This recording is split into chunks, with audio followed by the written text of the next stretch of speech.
Hello दोस्तों, नमस्कार। क्या हाल है? आइए जानते हैं आज की यूपी की 25 अति महत्वपूर्ण खबरों को सिर्फ 10 मिनट में, जो सीधे आपके काम की और आपके जानने लायक होने वाली है। तो चलिए बिना देर किए खबरों की इस जबरदस्त बुलेटिन में आगे बढ़ते हैं। लेकिन उससे पहले जो लोग इस चैनल को सब्सक्राइब नहीं किए वो जरूर करें और साथ में इस वीडियो को किस जिले, किस ब्लॉक से देख रहे हैं ये बताना ना भूले। चलिए दोस्तों, पहला अपडेट देखिए। उत्तर प्रदेश शिक्षक पात्रता परीक्षा यानी टीईटी 2026 को लेकर बड़ी जानकारी सामने आई है, जहां परीक्षा कार्यक्रम में बदलाव के बाद नई तैयारी शुरू कर दी गई है। परीक्षा आयोजन से जुड़ी जिम्मेदारी अब उत्तर प्रदेश शिक्षा सेवा चयन आयोग के पास है और नई तारीखें जुलाई महीने में तय की गई हैं। पहले ये परीक्षा जनवरी के अंत में प्रस्तावित थी, लेकिन प्रशासनिक और तकनीकी कारणों से इसे आगे बढ़ाना पड़ा। इसी वजह से इंटरमीडिएट की प्रायोगिक परीक्षाओं का कार्यक्रम पहले की तरह जारी रखने का निर्णय लिया गया। शिक्षा विभाग का कहना है कि नई तारीखों के अनुसार परीक्षा व्यवस्था को व्यवस्थित और पारदर्शी बनाया जाएगा, ताकि अभ्यर्थियों को किसी प्रकार की परेशानी न हो। और वहीं उत्तर प्रदेश के आजमगढ़ जिले में शराब की दुकानों के लाइसेंस नवीनीकरण को लेकर नई व्यवस्था लागू की जा रही है। अब दुकानों के आवंटन में लॉटरी प्रणाली की जगह नवीनीकरण प्रक्रिया को प्राथमिकता दी जा रही है। नई आबकारी नीति के तहत सरकार का लक्ष्य राजस्व बढ़ाने के साथ साथ प्रक्रिया में पारदर्शिता बनाए रखना है। इसके अंतर्गत विदेशी शराब और देसी शराब की कीमतों में हल्की बढ़ोतरी का भी प्रावधान रखा गया है। सरकार ने अगले वित्तीय वर्ष के लिए आबकारी विभाग से रिकॉर्ड राजस्व संग्रह का लक्ष्य निर्धारित किया है। अधिकारियों का कहना है कि नई नीति से दुकानदारों को स्थिरता मिलेगी और प्रशासनिक प्रक्रिया पहले से आसान होगी।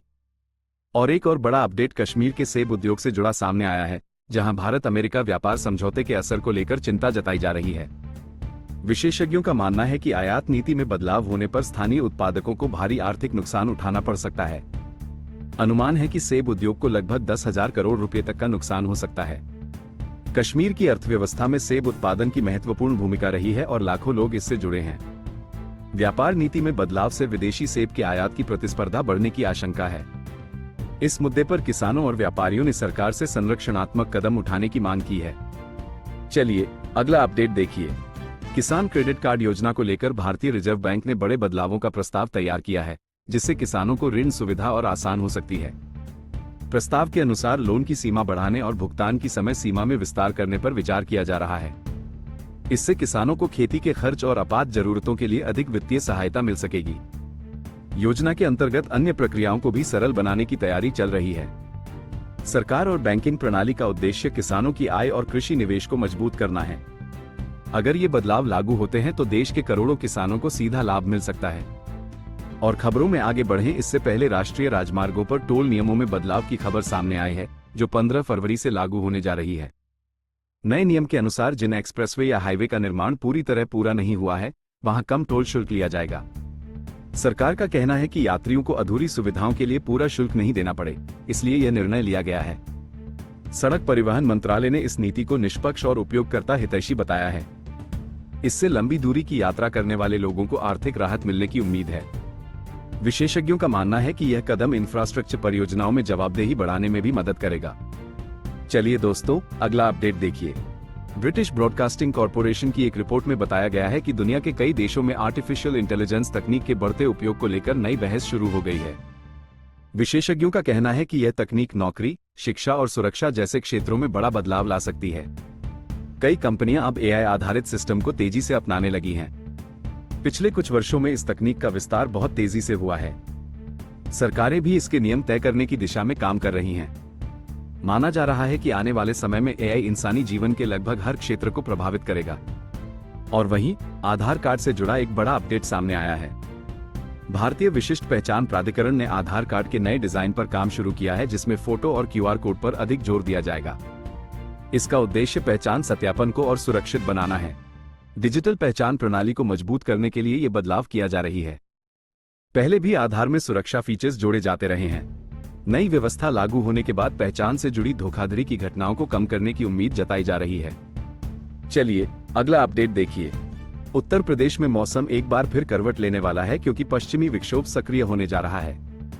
मौसम विभाग के अनुसार कई जिलों में बारिश और तेज हवाएं चल सकती हैं। इससे तापमान में गिरावट देखने को मिल सकती है। पिछले कुछ दिनों से मौसम सामान्य बना हुआ था। किसानों को मौसम में बदलाव को लेकर सतर्क रहने की सलाह दी गई है। विशेषज्ञों का कहना है कि यह बदलाव कुछ दिनों तक बना रह सकता है। और खबरों में आगे बढ़े इससे पहले शिक्षा से जुड़ी एक महत्वपूर्ण खबर। उत्तर प्रदेश माध्यमिक शिक्षा परिषद ने बोर्ड परीक्षा 2026 के लिए सख्त निर्देश जारी किए हैं। परीक्षा के दौरान कॉपी में पैसे मिलने पर इसे अनुचित साधन माना जाएगा।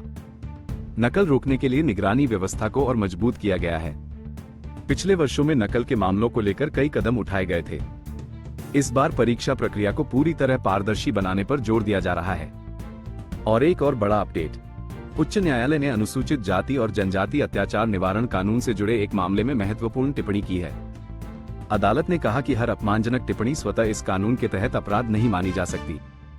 इसके लिए ये साबित होना जरूरी है कि अपमान जाति के आधार पर और सार्वजनिक रूप से किया गया हो। अदालत ने कानून के दुरुपयोग को रोकने की आवश्यकता पर भी जोर दिया। इस फैसले को कानूनी व्याख्या के लिहाज से अहम माना जा रहा है। चलिए दोस्तों, अगला अपडेट देखिए। भारतीय सेना की अग्निवीर भर्ती में अब आयु सीमा बढ़ा दी गई है, जिससे इच्छुक युवाओं को अधिक अवसर मिलेंगे। पहले इस भर्ती के लिए आवेदन करने की अधिकतम उम्र 20 वर्ष थी, लेकिन अब इसे 22 वर्ष तक बढ़ा दिया गया है। इससे उन युवा उम्मीदवारों को लाभ मिलेगा जो पहले आयु सीमा के कारण आवेदन नहीं कर पाए थे। भारतीय सेना में अग्निवीर के रूप में सेवा करना अब और ज्यादा युवाओं के लिए संभव हो जाएगा। अधिकारियों का कहना है कि यह बदलाव सेना की मानव संसाधन नीति को अधिक लचीला बनाएगा। युवा उम्मीदवारों को सलाह दी जा रही है कि वे जल्द आवेदन प्रक्रिया को समझकर तैयारियां पूरा करें। और वहीं उत्तर प्रदेश में अब भारत का सबसे लंबा गंगा एक्सप्रेसवे बनने वाला है, जिसके निर्माण से विशेष रूप से ग्रामीण और शहरी क्षेत्रों में कनेक्टिविटी बेहतर होगी। इस एक्सप्रेसवे की लंबाई देश के किसी भी मौजूदा हाईवे से अधिक होगी और इसके बनने से यातायात समय में बड़ी कटौती आएगी। इसके अलावा कई अन्य नई परियोजनाओं का भी शुभारंभ किया जा रहा है, जिससे राज्य की अवसंरचना को प्रोत्साहन मिलेगा। सरकार का यह उद्देश्य है कि व्यापार और परिवहन व्यवस्था को एक नई दिशा दी जाए। विशेषज्ञों का मानना है कि इस तरह के प्रोजेक्ट से रोजगार के अवसर भी बढ़ेंगे। जनता में इस विकास कार्य को लेकर उत्साह देखने को मिल रहा है। चलिए अगला अपडेट देखिए। हरदोई जिले में एक बेहद दुखद घटना सामने आई है, जहां एक विकलांग भाई को उसके घर में ही घुसकर चाकू मारकर ब्रूटली हत्या कर दी गई। मृतक का संबंध स्थानीय समुदाय से था और वह अपने परिवार के साथ शांतिपूर्वक रह रहा था। पुलिस ने घटनास्थल पर पहुंचकर जांच शुरू कर दी है और संदिग्धों की पहचान कर गिरफ्तारी की कोशिशें तेज कर दी हैं। परिवार वाले गहरे सदमे में हैं और न्याय की मांग कर रहे हैं। अधिकारियों ने मामले को गंभीरता से लेते हुए सख्त कार्रवाई का आश्वासन दिया है। स्थानीय लोगों ने भी घटना के खिलाफ विरोध जताया है और सुरक्षा व्यवस्था मजबूत करने की अपील की है। और खबरों में आगे बढ़े इससे पहले कांग्रेस पार्टी ने भारत सरकार की महात्मा गांधी राष्ट्रीय ग्रामीण रोजगार गहराती योजना में कटौती के खिलाफ विरोध प्रदर्शन करने का ऐलान किया है। पार्टी का कहना है कि योजना में हुई कटौती से किसानों और ग्रामीण मजदूरों के अधिकारों पर प्रतिकूल प्रभाव पड़ेगा। कांग्रेस नेताओं ने धरना प्रदर्शन और रैलियों के जरिए अपनी आवाज को बुलंद करने का निर्णय लिया है। उन्होंने सरकार से इस निर्णय को तुरंत वापस लेने की मांग की है। किसान संघर्ष और रोजगार सुरक्षा को लेकर जनहितैषी गतिविधियों को जारी रखने की बात कही गई है। इस बीच अन्य राजनीतिक दलों का भी मुद्दे पर रुख सामने आ रहा है। चलिए अगली खबर आ रही है, देखिए। उत्तर प्रदेश के प्रमुख योगी आदित्यनाथ की शंकराचार्य विवाद पर प्रतिक्रिया सामने आई है, जहां अभिमुक्तेश्वरानंद ने मुख्यमंत्री पर करारा प्रहार किया है। उन्होंने सवाल उठाया है कि एक योगी कैसे मुख्यमंत्री बन सकते हैं और इस प्रकार के विवाद को गहराई से समझने की बात कही है। इस बयान ने राजनीति में नई बहस छेड़ दी है और सांस्कृतिक तथा धार्मिक विमर्श को मजबूती से सामने रखा है। मुख्यमंत्री कार्यालय ने भी इस पर अपना पक्ष रखा है और विपक्ष के आरोपों को खंडित करने की कोशिश की है। राजनीतिक विश्लेषकों का कहना है कि यह मुद्दा आगामी सामाजिक चर्चाओं को प्रभावित करेगा। जनता के बीच इस टिप्पणी को लेकर चर्चाएं तेज हो गई हैं। चलिए दोस्तों, अगला अपडेट देखिए। गोरखपुर जिले में एक पिता ने अपने नशे के आदी बेटे के खिलाफ मारपीट और जान से मारने की धमकी देने का मुकदमा दर्ज कराया है। यह मामला हाल ही में पुलिस थाने में दर्ज किया गया, जब परिवार की सुरक्षा को लेकर चिंता बढ़ गई। बताया गया कि बेटा लंबे समय से नशे की लत में है और घर में विवाद करता रहता था। कई बार समझाने के बावजूद उसका व्यवहार नहीं बदला और स्थिति हिंसक हो गई। पिता ने पुलिस से सुरक्षा और कार्रवाई की मांग की है। पुलिस ने मामला दर्ज कर जांच शुरू कर दी है। और वहीं आगरा जिले के सिद्धपुरा अमनपुर रोड पर एक बस दुर्घटना में शादी समारोह में जा रहे लोगों में अफरा तफरी मच गई। घटना उस समय हुई जब बस अचानक नियंत्रण खो बैठी और सड़क किनारे फिसल गई। बस में बैठे कई यात्री घबरा गए। हालांकि बड़ी जनहानि की सूचना नहीं है। स्थानीय लोगों और पुलिस ने तुरंत राहत कार्य शुरू किया। यात्रियों को सुरक्षित बाहर निकाला गया और प्राथमिक उपचार दिया गया। पुलिस ने दुर्घटना के कारणों की जांच शुरू कर दी है। चलिए अगला अपडेट देखिए। उत्तर प्रदेश लोक निर्माण विभाग ने ठेकेदारों के बिलों को लेकर नया नियम लागू किया है। अब यदि किसी काम के बिल निर्धारित लागत से 10% से अधिक बढ़ते हैं तो उसकी जांच कराई जाएगी। यह निर्णय विभागीय पारदर्शिता और गुणवत्ता सुनिश्चित करने के लिए लिया गया है। अधिकारियों का मानना है कि इससे अनियमितताओं पर रोक लगेगी और सरकारी धन की बचत होगी। विभाग ने इंजीनियरों और ठेकेदारों को नए निर्देशों का पालन करने को कहा है। इस नियम से निर्माण कार्यों की निगरानी और सख्त हो जाएगी। और एक और बड़ा अपडेट, बिहार कर्मचारी चयन आयोग की दूसरी इंटर स्तरीय भर्ती में पदों की संख्या बढ़ा दी गई है। आयोग ने परीक्षा की तैयारी को लेकर नई जानकारी भी जारी की है। पहले घोषित पदों की तुलना में अब अधिक उम्मीदवारों को अवसर मिलेगा। भर्ती प्रक्रिया को लेकर अभ्यर्थियों में काफी उत्साह देखा जा रहा है। आयोग जल्द ही परीक्षा की तारीखों से जुड़ी जानकारी जारी करेगा। उम्मीदवारों को आधिकारिक सूचना पर नजर बनाए रखने की सलाह दी गई है। और खबरों में आगे बढ़ें इससे पहले मुख्यमंत्री ने गोरखपुर के कैंपियरगंज क्षेत्र में फॉरेस्ट्री और हॉर्टिकल्चर विश्वविद्यालय से जुड़े कार्यक्रम में रोजगार की संभावनाओं पर जोर दिया। उन्होंने कहा कि इस विश्वविद्यालय से पढ़ाई करने वाले युवाओं को नौकरी के अवसर सुनिश्चित करने का प्रयास किया जाएगा। ये पहल वन और कृषि आधारित शिक्षा को बढ़ावा देने के उद्देश्य से की जा रही है। कार्यक्रम में स्थानीय विकास परियोजनाओं का भी उल्लेख किया गया।